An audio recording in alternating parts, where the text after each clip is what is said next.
Bom dia, irmãos. Quero saudá-los com a paz do Senhor. Estou aqui com a minha Bíblia encapada, malauíta. Você pode ter uma capa dessas ali na frente com a Débora.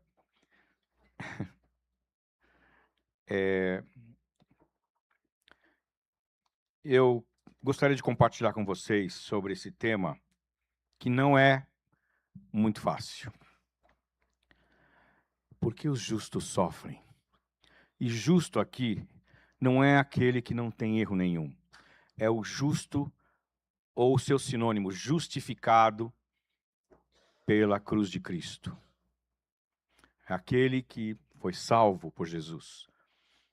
É esse. Ou você pode pensar em pessoas boas. Os capítulos 1 e 2 de Jó, eles contam a história, uma história interessante.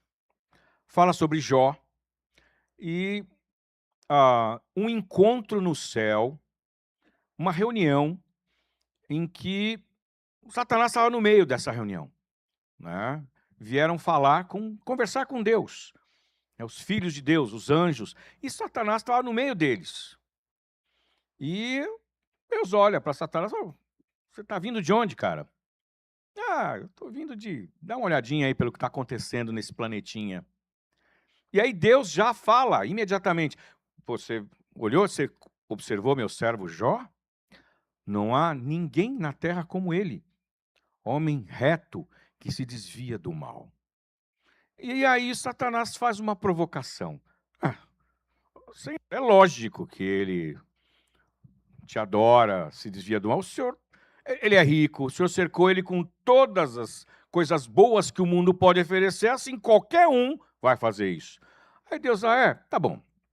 Então você pode tocar em todas as coisas que ele tem. Você só não vai tocar no Jó. E aí começam a acontecer desgraças.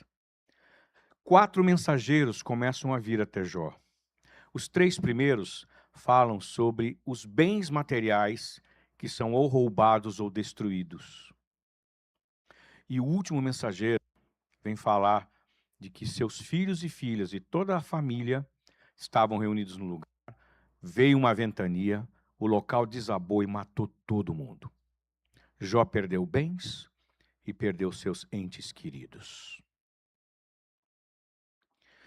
E Jó faz uma declaração que é forte. Ele fala: nu, pelado, eu saí do ventre da minha mãe. E nu eu voltarei. Bendito seja o nome do Senhor. E aí teve um segundo encontro. E aí Deus fala para Satanás. Satanás estava lá, junto. Aí, tá vendo? Você me cutucou aqui para que o Jó passasse por essas desgraças todas, mas ele está lá firme e forte. Aí Satanás faz uma outra provocação. Pele por pele. Um ser humano dá tudo pela própria vida ou pela própria saúde. Deus falou, tá bom, você pode fazer o que você quiser com Jó, mas você não pode matá-lo. E aí Jó começa a ter feridas por todo o corpo. E a coisa coçava tanto que ele usava um caco para se coçar. Podemos imaginar a dor, podemos imaginar o cheiro daquilo, aquela coisa, um monte de pus saindo para todo lado. Por que eu posso imaginar isso? Porque 3 amigos de Jó ficam sabendo da situação e vêm tentar consolá-lo. A situação de Jó era tão assim desesperadora que os amigos começam a chorar e ficam uma semana chorando ao lado dele sem falar absolutamente nada. Dá para imaginar aquilo que Jó estava passando. Logo de cara, temos uma lição importante aqui, irmãos. Satanás só pode agir na medida em que Deus deixa ele agir. Ele não é todo-poderoso. Ele age de acordo com os limites que Deus impõe. Essa é uma lição importante para nos lembrar quando estamos passando por problemas, por situações desesperadoras. Então, o que nós temos que lembrar aqui? A Bíblia fala várias coisas sobre sofrimento daqueles que são justos. Eu não quero aqui trazer para vocês um consolo de um pensamento positivo. Não é isso. Eu quero compartilhar com vocês o que a Bíblia fala sobre sofrimento. Talvez não responda todas as suas perguntas. Não respondeu as minhas todas. Mas como nós cantamos, a nossa vida não está nas mãos de uma doença, não está nas mãos de uma desgraça, não está nas mãos de uma situação financeira ruim, está nas mãos do Deus Todo-Poderoso. Amém? Amém, irmãos? Nas mãos do Deus Todo-Poderoso, aquele que tem todo o poder nas mãos. É nessas mãos que está a nossa vida. Amém? É uma verdade importante para a gente se lembrar.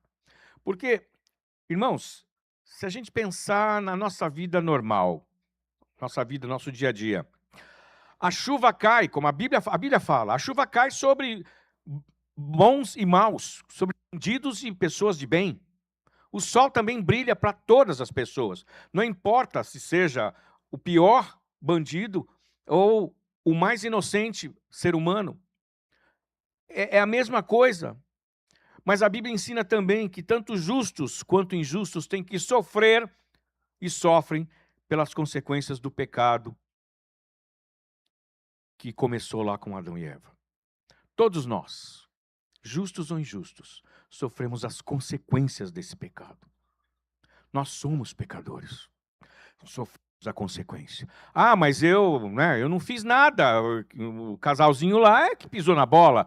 Bom, é um pensamento interessante, mas a Bíblia diz que nós herdamos essa semente do pecado e não há nenhum argumento que a gente possa usar para negar isso. A Bíblia fala, Deus fala, todos pecaram, todos. E se a gente pensar bem, quantos pensamentos, às vezes pensamentos, quantas ações que não são lá tão justas, tão inocentes, apesar da gente se achar muito legal, nós somos ótimos. Os outros é que não entendem. Então, irmãos, essas consequências incluem, por exemplo, a dor do parto, que a mulher, muitas vezes, pelo menos muitas delas, pelas quais elas passam nessa dor para que um filho nasça. Eu não sei como é que seria um parto sem dor antes da queda, mas foi uma das coisas que Deus falou. Né? Falou para o homem que ele ia enfrentar a fúria da natureza contra os esforços dele. Na época era a agricultura, né? Espinhos, ervas daninhas, e a mulher ia ter essa dor do parto. Como seria antes? Não teria essas coisas. E isso, irmãos, isso atinge todos. Todos nós passamos por tristeza, infelicidade e morte. A lei dessa vida que vivemos aqui é que, no final, nenhum de nós vai ficar para sempre. Agora, apesar da gente saber disso, muitas vezes ficamos perplexos com certas tragédias, quando centenas de inocentes morrem. Crianças, né? Puxa, morreu. Essa semana mesmo saíram aí nas redes sociais algumas notícias horríveis sobre crianças que foram mortas. Que culpa elas tinham? Pois é. E a gente pergunta, por que Deus permite esse tipo de coisa? Também pensamos isso quando nós vemos pessoas boas, ou pessoas que são tão justas, ou tementes a Deus, como Jó, e passam por situações inimagináveis. A gente pergunta, mas por que, Deus? Ou quando eu mesmo passo, Senhor, por quê? Eu faço tão certo, eu tento fazer tudo tão certinho, e por quê? São perguntas que sempre vêm. Perguntas que todos nós temos. E aí, nessa hora, irmãos, nós temos que lembrar de Jó. Deus declarou que Jó era justo. Não tinha ninguém na terra como ele. Mas ele também era um pecador. Ele também sofria as consequências do pecado. Ele não era um homem sem pecado. Não é explicado muito bem por que Deus permitiu que Jó passasse por tudo aquilo. Mas, no final, o próprio Jó, que durante o livro todo fica falando por que eu estou sofrendo isso se eu não fiz nada. Ele falou isso. Várias passagens ele fala. Ele amaldiçoou o dia em que ele nasceu. E isso porque os três amigos, né? Talvez não tão amigos assim, mas segundo uma crença da época, insistiam: Jó, você fez alguma besteira. Você fez alguma bobagem, você pecou de alguma maneira que você não está percebendo, você não está ciente, e é a consequência. Interessante, porque até hoje, muitos de nós pensamos isso. Quando alguma desgraça acontece, a primeira coisa que vem na cabeça da gente: o que será que eu fiz de errado? Deixa eu pensar. É uma crença comum. Mas não é assim que funciona com Deus. Não é assim. E Deus faz uma declaração, depois nós vamos, ver essa declaração. Não há nenhuma menção no livro de Jó a alguma coisa específica que ele tenha feito de errado, para ele passar, para Deus permitir que ele passasse por tudo aquilo. Deus permitiu que Satanás fizesse o que fez. Os propósitos de Deus nunca são aleatórios. Um capricho de Deus. Deixa eu esmagar aquele homenzinho lá que se acha muito legal, muito justo. Não, Deus não é assim. Tudo tem um propósito, e o propósito de Deus é bom, agradável e perfeito. Como eu falei, os amigos tentavam convencer Jó de que ele tinha feito alguma coisa, era uma retribuição, porque era uma crença da época, e hoje também muita gente pensa desse jeito, muitos de nós. Então, assim, Jó não tinha feito alguma besteira, algum pecado que pudesse ter sido citado aqui. Tanto que, depois que ele perde os bens e a família, no capítulo 1, versículo 22, fala assim: em tudo isso Jó não pecou, nem atribuiu a Deus nenhuma falta. Não era isso. O propósito de Deus era outro para a vida de Jó. E ele reconheceu isso no final do livro. Vale a pena você ler. O que ele fala lá? Nós vamos ver alguma coisa do que ele falou. Gente, o sofrimento vem para jovens e velhos, para bons e maus. Algumas pessoas parecem que sofrem mais. Não é verdade? Eu sempre penso: Senhor, mas essas desgraças só acontecem comigo. Olha, aí eu fico lembrando, aquele da igreja. Não, mas está tudo bem com eles, só comigo.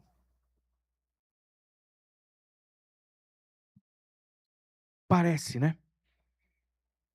E talvez a maioria de nós fica no meio desses extremos, né? A desgraça total e parece que a vida suave e amena do outro lado, no outro extremo. Então, muita gente, eu vejo isso declarado, né? Nas redes sociais aparece muito isso. Considera que Deus seja um Deus cruel, porque Ele permite a morte de inocentes e justos em tragédias. E sempre a gente se lembra de criança, né? A criança é inocente, mas ela é pecadora também. Ela só não tem consciência, talvez. Mas ela, nós geralmente olhamos para isso e falamos: Deus é cruel. Mas o fato é que, muitas vezes, a própria Bíblia declara que o sofrimento pode beneficiar a gente de muitas formas.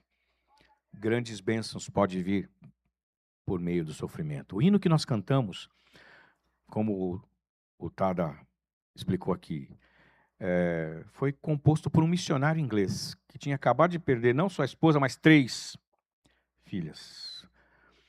E quando ele soube da notícia, ele compôs esse hino.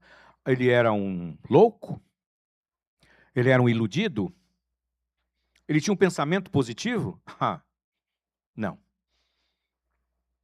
Ele sabia quem era Deus e que ele estava nas mãos do Deus Todo-Poderoso e não nas mãos daquela tragédia. Claro que ele chorou Evidentemente, ele não riu depois que soube a notícia. Óbvio que não.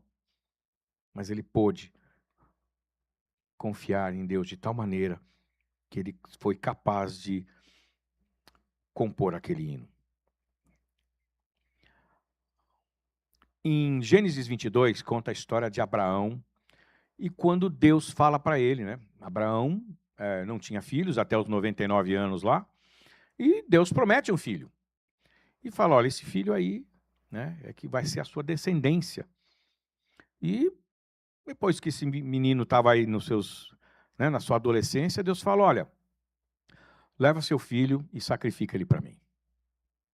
Mas espera um pouquinho, não era um filho da promessa?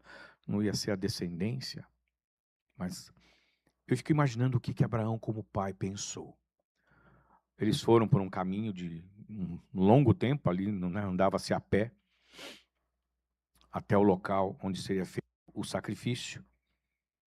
Eu fico imaginando a angústia, a luta. Mas para Deus pode fazer o que Ele quiser, mas Ele vai levar meu filho? Como assim? Eu tenho que sacrificar ainda? Tem que enfiar uma faca nele? Como assim? Vocês podem imaginar a angústia que ele passou? Mas ele passou. A partir disso, a partir dessa prova que Deus fez com Abraão, realmente Abraão deslanchou, e a partir daí, nós podemos dizer que somos abençoados porque Abraão obedeceu.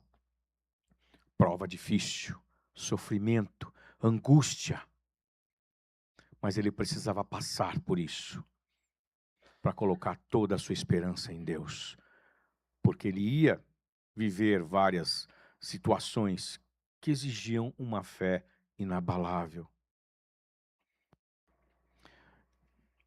No caso de Jó,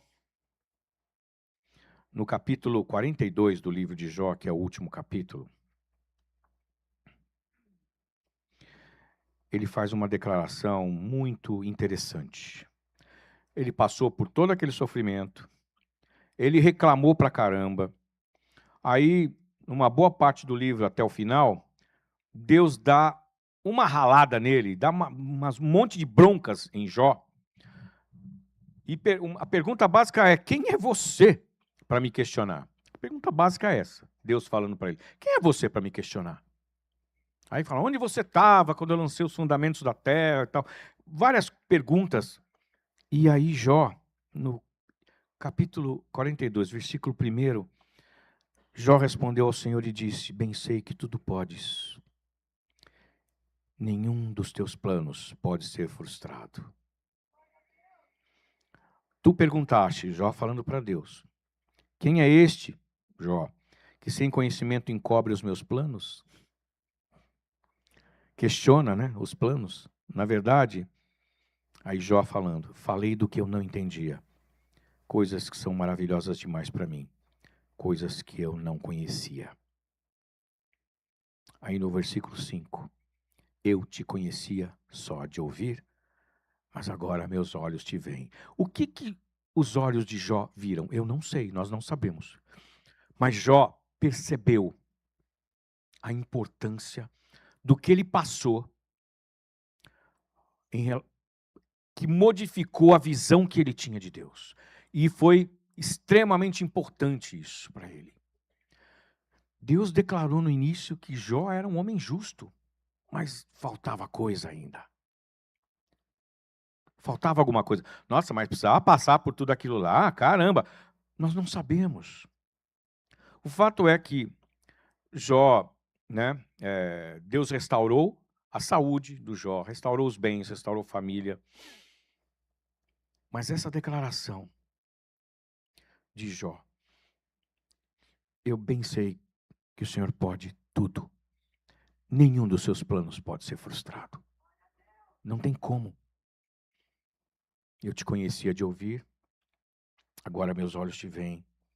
Irmãos, em nenhum lugar da Bíblia, apesar de ter, no Velho Testamento especialmente, vários homens de Deus que tiveram bens materiais, foram abençoados com bens materiais, mas você não vai encontrar na palavra de Deus promessa de riqueza material se nós passarmos pelas provas ou pelos sofrimentos, pela adversidade. Não é prometido isso em nenhum lugar. Olha, se você aguentar aí, né, esses perrengues, você vai ser muito próspero, vai ter muito dinheiro, muitos bens. Em nenhum lugar da palavra você vai encontrar isso. Mas o que a palavra assegura para nós? Que o Senhor cuida de nós. Que o Senhor estará conosco, está e estará até o final dos tempos. E que a gente vai colher riquezas muito maiores do que as que o mundo oferece. Então, o primeiro ponto é esse: o sofrimento nos prova. O segundo ponto, o sofrimento nos fortalece, nos deixa mais fortes. Vocês, talvez aqui tenha pessoas assim, pessoas que vieram de baixo, lutaram, ralaram e foram bem-sucedidas. Essas pessoas, normalmente, quando falam das suas experiências de dificuldades financeiras, elas falam, normalmente, do início da caminhada delas, como elas conseguiram superar as adversidades e serem bem-sucedidas. Muita gente tem orgulho de falar sobre isso. Olha, eu passei, eu ralei, sofri pra caramba, tive privações de todos os tipos, mas eu venci. Por quê? Se tornaram mais fortes, mais focadas, porque passaram por isso. E o outro lado, que muitas vezes acontece em empresas, que é a tal da sucessão familiar. Normalmente, o herdeiro que não ralou, que não se esforçou, que não passou por todo aquele sofrimento, herda e a empresa vai à falência. É tão comum ouvir isso. No meio empresarial, inclusive, existe até consultorias sobre sucessão familiar exatamente para evitar, né, que aquele que nasceu em berço de ouro faça bobagem e leve a empresa ou o negócio do pai à falência. Cada vez que nós passamos por uma provação, nós ficamos mais fortes. Claro, isso não apenas capacita a gente a enfrentar tentações futuras, mas também nos dá capacidade para encorajar outros. Isso é tão importante. É tão importante quando você está passando por algo que te aflige e você encontra alguém que passou por coisas também parecidas e pode entender a sua dor. Isso nos dá um ânimo tão grande para continuar. Então, nos fortalece e nos ajuda a fortalecer outros. Terceiro ponto, o sofrimento nos coloca no devido lugar, nos humilha. Paulo tinha uma enfermidade. Em 2 Coríntios 12, de 4 a 10, ele fala sobre o tal do espinho na carne. Não sabemos exatamente porque ele não diz qual é. Se é uma doença, se é uma tentação, porque ele fala que Satanás o esbofeteava com essa dificuldade que ele tinha. E Paulo era um sujeito durão. Enfrentou naufrágio, o cara, sabe, foi perseguido. Para ele falar, olha, eu pedi 3 vezes para o Senhor para me tirar esse espinho na carne, para me livrar disso. Devia ser algo meio brabo. Para um cara durão como ele falar sobre isso. Aí Deus fala com ele. O poder se aperfeiçoa na fraqueza. Paulo tinha visto coisas que ele cita, né? É interessante, ele fala na terceira pessoa. Eu conheci um homem que subiu, né? Que foi levado ao terceiro céu. Não sei se no corpo ou fora do corpo, é ele mesmo. Imagina alguém ter revelações desse tipo. Eu sou o cara. Nossa, Deus me escolheu para ter essas visões. Caramba, acho que eu sou mais ou menos bom, né? Acho que eu tenho alguma coisa especial. Então, o sofrimento de Paulo era para ele baixar a bola. Baixa a bola, Paulo. Ele reconhece isso. E aí ele faz uma declaração difícil. Vamos dar uma olhadinha. 2 Coríntios, capítulo 12.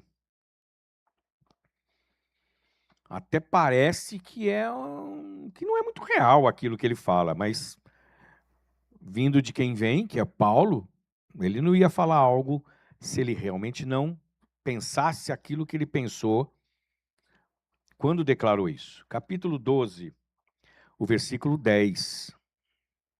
Por isso,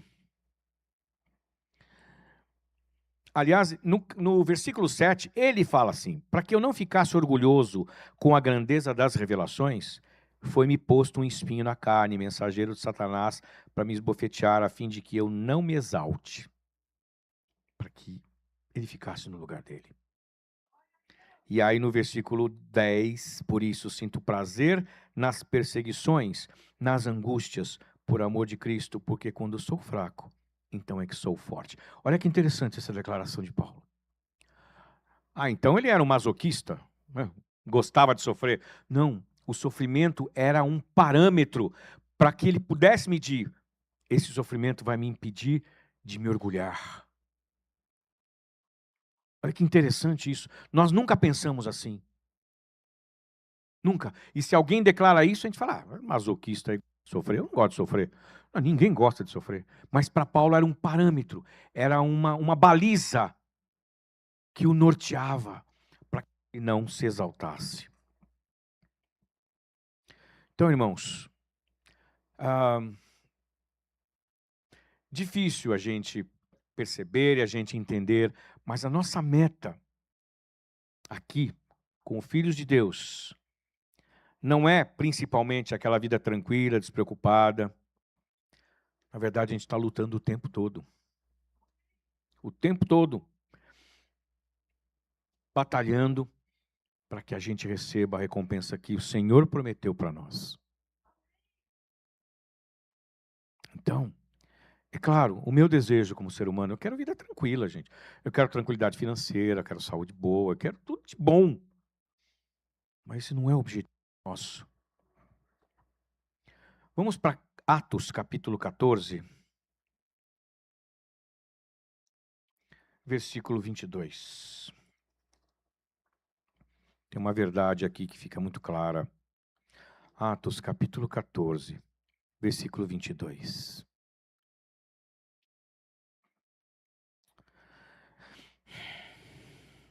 Paulo e Barnabé estavam visitando uma cidade, né? E aí ele declara, né, que ele encontrou, fez muitos discípulos lá, e, a partir do 22, fortalecendo o ânimo dos discípulos, exortando-os a permanecer firmes na fé, e mostrando que, através de muitas tribulações, nos importa entrar no reino de Deus. Então, olha só, não é possível entrar no reino de Deus sem sofrimento.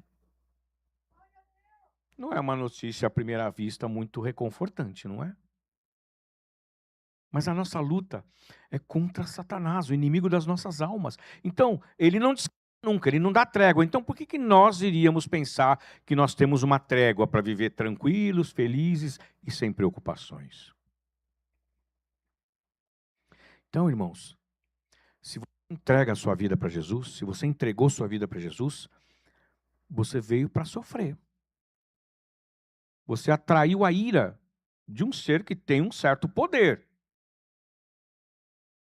Então, não há outro caminho. Nós vamos enfrentar acidentes absurdos, assaltos, perseguições, doenças, porque o diabo quer destruir a nossa fé por conta disso. Ele fez com Jó para ver se Jó negava Deus ou falaria contra Deus. E ele não mudou o seu modo de operar, o seu modus operandi. Ele não mudou. O objetivo dele é esse, fazer com que nós neguemos a nossa fé. Não importa se alguém coloca uma arma na nossa cabeça ou se a gente enfrenta um câncer. Muitos, diante dessas situações, pensam, mas onde estava Deus nessa hora? Estava ali do teu lado. Sempre esteve. E muitas pessoas acabam abandonando o Senhor por conta desses sofrimentos. Então, irmãos, mas eu nunca apontaria o dedo para uma pessoa que tem uma atitude dessas. Só você sabe o tamanho do seu sofrimento, da sua angústia. Só você sabe. Eu não sei. Que o Senhor possa nos ajudar a permanecer firmes nessas horas tão difíceis. Jó perdeu tudo e ainda assim adorou o Senhor. Ele reconheceu: Deus matou meus filhos, arrasou com os meus bens. Ele reconheceu que Deus fez tudo isso aí. E ainda assim adorou. Depois ele reclamou muito, mas ele reclamou do dia em que ele nasceu. E quando você lê o livro, parece que o sofrimento de Jó realmente não tinha uma causa assim, muito clara. Mas algumas lições. Primeira lição: Deus quer destruir nossa alegria em Deus. Quer destruir o valor que nós damos ao Senhor. O objetivo de Deus nas nossas vidas é enfatizar, magnificar a sua própria dignidade, não a minha. O espelho que Deus usa para mostrar isso é a alegria do povo de Deus. A alegria do povo de Deus exalta aquilo que Deus é. Mesmo quando a gente perde tudo nessa terra. Eu me lembro de uma cena quando houve aquelas enchentes horrorosas no sul do país, no ano passado. Era uma família que estava, eu não sei se eu já citei isso para vocês, estava com água até mais ou menos no meio da coxa, dentro de casa. Tudo boiando, e um deles estava com um violão, louvando o Senhor. Será que eles estavam fingindo para a TV? Acho difícil. Eu fiquei pensando, eu reagiria dessa maneira? Um questionamento. Terceira lição: Deus concede a Satanás um certo poder, sim, mas é um poder limitado para causar dor. Está dentro do plano de Deus. Na verdade, Satanás está numa coleira. Ele não pode fazer exatamente o que ele quer. E no final das contas, a obra que Satanás faz é a obra de Deus, porque ele está no controle de tudo. Isso não é minha opinião, irmãos. A palavra é que fala sobre isso. Eu ouço muitas vezes teólogos, entre aspas, dizer que um Deus soberano não pode trazer sofrimento para o justo. Isso é uma mentira. Não acredite nisso, porque a Bíblia não afirma isso. A Bíblia afirma, pelo contrário, Jesus falou para os discípulos: olha, não tem jeito, vocês vão passar por aflições, especialmente porque vocês são meus discípulos. Mas não desanimem. Então, por isso que a gente pode dizer, se você entregou sua vida a Jesus, você está com um passaporte para o sofrimento. Inevitável. Essa é a batalha entre Deus e Satanás no nosso coração. Deus falando para nós, como podemos dizer que Deus falou para Jó: você me ama mais do que ama seus filhos? Você me ama mais do que ama os seus bens materiais? Você me ama mais do que ama a sua saúde? São perguntas difíceis, mas que nós temos que encarar. Amamos o Senhor ou a gente só canta isso aqui na igreja? Amém. Mas temos a promessa também, que Deus não vai deixar que a gente seja tentado além das nossas forças. É uma promessa. É que a gente acha sempre que a nossa força já começou a doer um pouquinho, já ai, né? Aquela coisa, mal começou, já estamos chorando. Deus foi soberano durante o sofrimento de Jó. Deus estava no controle de tudo. Deus tem controle sobre a nossa vida e sobre o nosso sofrimento. Ele não está surdo nem cego. em relação aos nossos clamores.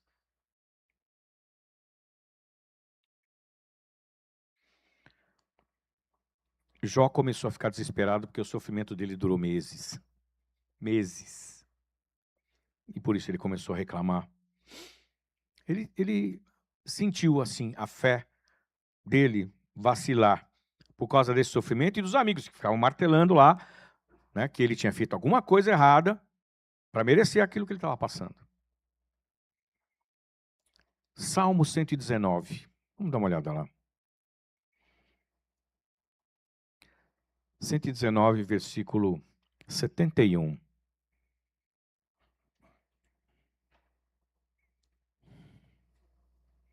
Foi bom que eu tivesse passado pela aflição para que aprendesse os teus decretos. O salmista declara aqui, foi bom eu sofrer, porque por causa do sofrimento eu aprendi a sua lei, os seus decretos. Então, irmãos, Deus abre nossos ouvidos para a instrução dele. Muitas vezes a gente não está ouvindo a voz de Deus. E só no meio do sofrimento é que a gente começa a perceber o que Deus quer falar para nós.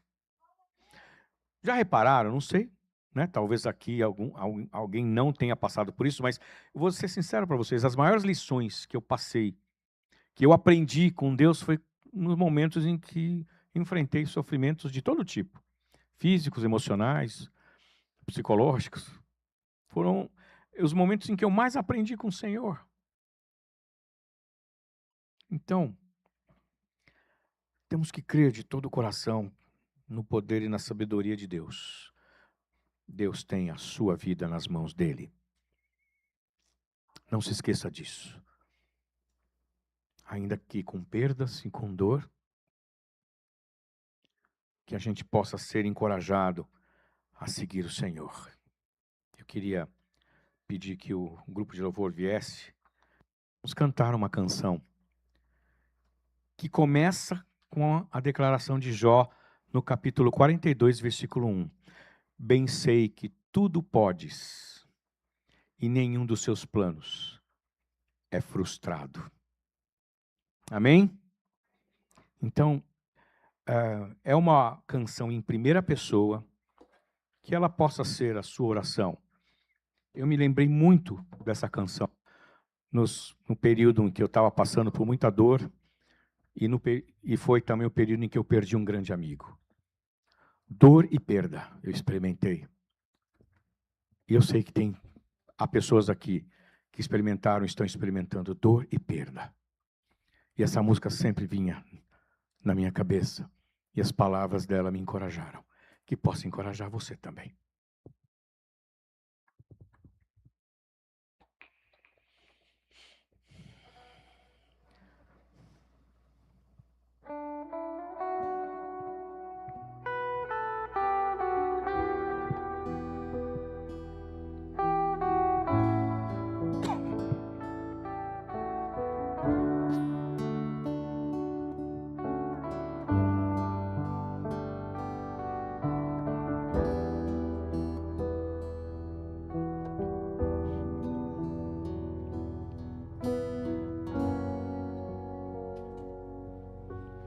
Sei que tudo podes, meu amado. Nenhum dos teus planos é frustrado. Ainda que com perdas e com dor, eu sempre seguirei a ti, Senhor. Sei que tudo podes, meu amado. Nenhum dos teus planos é frustrado. Ainda que com perdas e com dor, eu sempre seguirei a ti, Senhor. Teus caminhos posso não entender, que tudo é visando meu crescer. Se lutas e tribulações eu tenho que passar, te peço forças pra continuar, continuar a crer e a confiar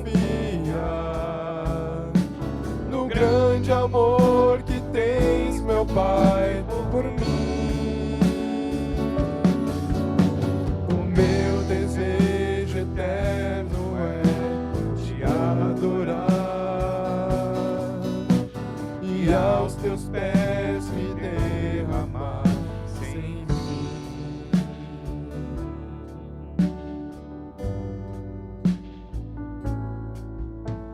Pensei que tudo podes, meu amado,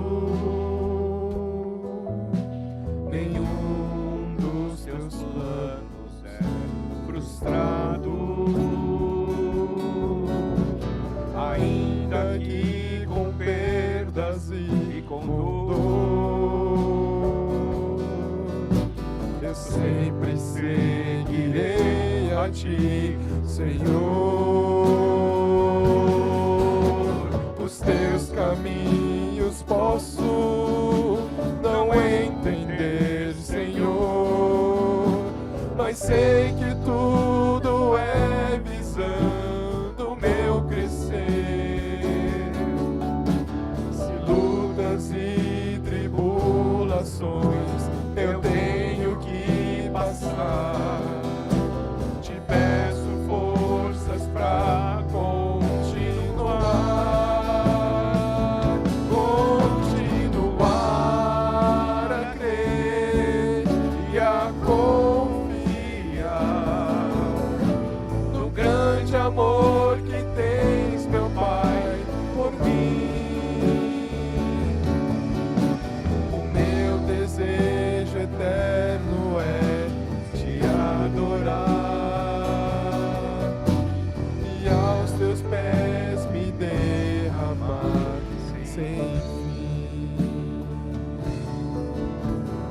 E aos teus pés me derramar sem fim.